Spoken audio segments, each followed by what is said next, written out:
Welcome to C7 news. Kamareddy జిల్లా బీపీపేట మండలంలో గల బీఆర్ఎస్ నాయకులు వివిధ గ్రామాల నుంచి నాయకులు పెద్ద ఎత్తున బీపీపేట మండలంలో గల తెలుగు తల్లి విగ్రహానికి పాలాభిషేకం చేస్తూ తెలంగాణ సాధించుకున్న యువత కోరిక మేరకు తెలంగాణ తల్లి విగ్రహం సచివాలయం ముందర ఉండేలా బీఆర్ఎస్ నాయకులు అభిప్రాయాలు వినిపించారు. సీఎం రేవంత్ రెడ్డిపై విమర్శలు గుప్పించారు.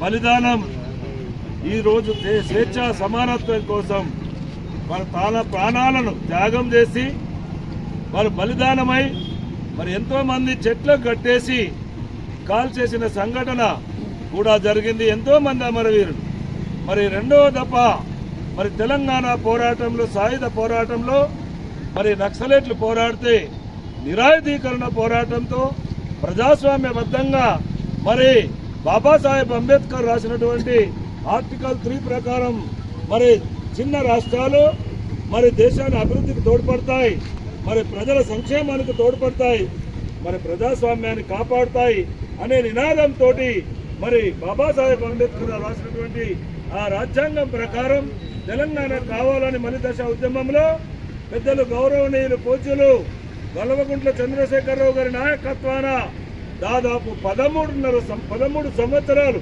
తెలంగాణ ఉద్యమాన్ని నడిపి మరి తన ప్రాణాలను సైతం లెక్క చేయకుండా మరి ఆయన ఆమరణ నిరాహార దీక్ష చేసి మరి ఎన్నో ఉద్యమాలు చేసి ఢిల్లీ పీఠాన్ని గడగడలాడించి మరి తెలంగాణ బిల్లును పార్లమెంట్లో పెట్టేటట్టు మరి మనం తెలంగాణ గ్రామాలలో అన్నింటిలో పట్టణాలలో కూడా ప్రతి మనిషిలో తెలంగాణ భావాన్ని తీసుకొచ్చినటువంటి మహానుభావుడే మన కల్వకుంట్ల చంద్రశేఖరరావు మాజీ ముఖ్యమంత్రి గారు.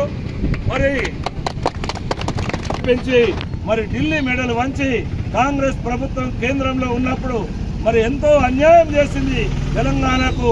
ఎంతో మంది అమరవీరులను పొట్టన పెట్టుకున్న కాంగ్రెస్ ప్రభుత్వమే తెలంగాణను ఇచ్చేటట్టుగా మరి పార్లమెంట్లో బిల్లు ఆమోదించేటట్టుగా అన్ని పార్టీలను కొనాకరికి బీజేపీని కూడా ఒప్పించినటువంటి ఘనత మన మహనీయుడు మరి పెద్దలు కల్వకుంట్ల చంద్రశేఖరరావు గారికి ఉన్నదని నేను తెలియజేస్తున్నా. మరి తెలంగాణ వచ్చిందంటే ఆయన సారథ్యంలోనే వచ్చింది. అటు బీజేపీ సహకారం తీసుకొని పార్లమెంట్లో మూజవాని ఓటుతో తెలంగాణ సాధించారు. మరి ఆ తెలంగాణ వచ్చినప్పుడు తెలంగాణ ఉద్యమం విలువ ఇప్పుడున్న ఈ ముఖ్యమంత్రి గారికి తెలియకపోవడం సిగ్గుచేటు.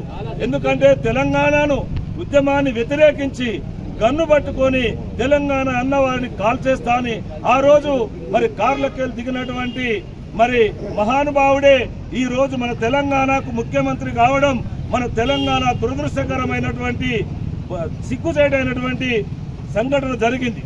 మరి ఎన్నో మాటలు చెప్పారంటే తెలంగాణను ఏనాడు ఉద్యమం చేపట్టలేదు, తెలంగాణ ఉద్యమంలో పాల్గొనలేదు, తెలంగాణ కోసం ఆరాటపడలేదు, పోరాటం చేయలేదు.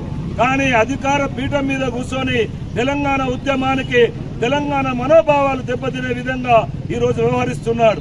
ఈరోజు చూడండి, మన దేశంలో ఎక్కడ లేనటువంటి మరి సచివాలయాన్ని మరి గత ముఖ్యమంత్రి గారు అయినటువంటి చంద్రశేఖరరావు గారు నిర్మించి దానికి డాక్టర్ బాబాసాహెబ్ మరి అంబేద్కర్ పేరు పెట్టి మరి తెలంగాణ సచివాలయం అని పేరు పెట్టారు.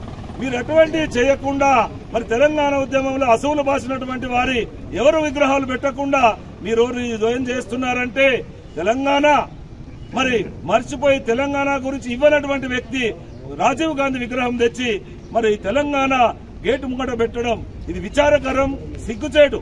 నిజంగా ఆయన మాజీ ప్రధానమంత్రి కాదనడం లేదు, కానీ మీరు ఎక్కడైనా పెట్టండి ఆ గేటు కోసం. మరి మీరు అంటున్నారు ఈ రోజు తెలంగాణ విగ్రహం పెట్టాలి అనేటువంటి అప్పుడు ప్రభుత్వం ఆలోచించి మరి బీఆర్ఎస్ పార్టీ ఆలోచిస్తే ఈ రోజు అంటున్నావు మీ అయ్య విగ్రహం పెట్టుకోవాలని. మీ అయ్య విగ్రహం పెడతారో నీ విగ్రహం ఎక్కడ పెడతారో తెలుసుకోవాలి. నోరున్నది కదా అని ఇష్టం వచ్చిన రీతిలో ఒక ముఖ్యమంత్రి అనేటువంటి భావన మర్చిపోయి నువ్వు విమర్శిస్తున్నావు. నీ విమర్శలకు నిజంగా ఒకరోజు ప్రజలు నిన్ను తప్పకుండా శిక్షిస్తారు. ఓటు అనే ఆయుధం నీకు తప్పకుండా శిక్ష పడుతుంది.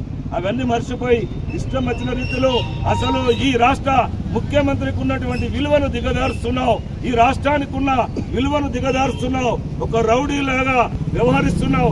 రౌడీ అనడానికి ఒక నిదర్శనం ఏమిటంటే మొన్ననే కాడి కౌశిక్ రెడ్డి ఇంటి మీదకి ఒక ఎమ్మెల్యే దాడి చేస్తుంటే శాంతి భద్రతలు క్షీణిస్తున్నది అని ఈ ప్రపంచానికి యావత్ భారతదేశానికి తెలియజేస్తున్న విధంగా నీ పరిపాలన కొనసాగుతుంది.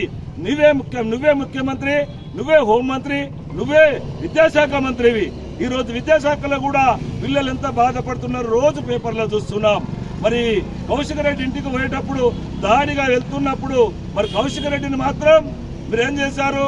గృహ నిర్బంధం చేశారు. మరి అలాగనే నీ పార్టీకి చెందినటువంటి మా పార్టీ వ్యక్తిని నీ పార్టీలో చేర్చుకొని ఆయనను మాత్రం రౌడీలుగా తన్నడానికి కౌశిక్ రెడ్డి మీదకి పంపినావు. ఇది చట్ట విరుద్ధం. మొదలు రాజ్యాంగాన్ని గౌరవిస్తాని రాజ్యాంగం మీద ప్రమాణం చేసి నువ్వేం చేశావు ఈ రోజు అంటే రౌడీజం ప్రోత్సహిస్తున్నావు. తప్పకుండా ప్రజలు నీకు గుణపాఠం చెప్తారు. నువ్వు ఏ రోజైతే ఈ రోజు అంటున్నావు ఏమనంటే అక్కడ తెలంగాణ తల్లి విగ్రహం పెట్టమంటే నువ్వేమంటున్నావంటే నేను లోపల పెడతా అంటే ఎవరికి కనబడకుండా తెలంగాణ విగ్రహాన్ని పెట్టి నువ్వు ఎవరికి కనబడకుండా చేస్తున్నావు. నీకు దమ్ము ధైర్యం ఉంటే మరి బయట పెట్టి మీ ప్రధానమంత్రి ఈ దేశ ప్రధానమంత్రి అయినటువంటి మాజీ ప్రధానమంత్రి రాజీవ్ గాంధీ విగ్రహం లోపల పెట్టుకో. ఎవడో 74వ రాజ్యాంగ సవరణ తెచ్చిండన్నావు. ఆ సవరణలు ఆ చట్టాలన్నీ సచివాలయం లోపల ఉంటాయి కాబట్టి అక్కడ పెట్టుకో. తెలంగాణ కోసం పోరాడిన తెలంగాణ తల్లి విగ్రహాన్ని లోపల పెట్టి అవమానించినందుకు తెలంగాణ ప్రజలందరికీ కూడా నువ్వు క్షమాపణ చెప్పి తెలంగాణ తల్లి విగ్రహాన్ని మరి రాజీవ్ గాంధీ ప్లేస్ లో పెట్టి నువ్వు రాజీవ్ గాంధీ విగ్రహాన్ని తీసుకుపోయి అసెంబ్లీ సచివాలయంలో పెట్టుకోవాలని సభాముఖంగా నీకు హెచ్చరిస్తూ మరి ఇట్టి కార్యక్రమానికి మరి వివిధ గ్రామాల నుంచి వచ్చినటువంటి బీఆర్ఎస్ కార్యకర్తలు అందరికీ కూడా పేరు పేరున ధన్యవాదాలు. జై తెలంగాణ, జై తెలంగాణ, జై తెలంగాణ. మరి అందరికీ క్షమాపణ చెప్తూ వెంటనే ఆ విగ్రహాన్ని బయట మార్చాలని ఆయన రాజీవ్ గాంధీ విగ్రహాన్ని లోపల పెట్టాలని మేము కోరుతూ ఆయన అవమానం చేసినందుకు తెలంగాణ తల్లి విగ్రహాన్ని మేము బీపేట మండలంలో బీపేట మండల కార్యకర్తలందరూ కూడా పాలాభిషేకంతో చేస్తున్నాం. ఎందుకంటే అపవిత్రం చేసి నువ్వు అవమానపరుస్తున్నందుకు నువ్వు క్షమాపణ చెప్పాలని కోరుకుంటూ ఈ అవకాశం ఇచ్చిన ప్రింట్ మీడియా మిత్రులందరికీ కూడా మా బీఆర్ఎస్ పార్టీ కార్యకర్తలందరూ కూడా వివిధ గ్రామాల నుంచి వచ్చిన వారందరికీ కూడా పేరు పేరున ధన్యవాదాలు. జై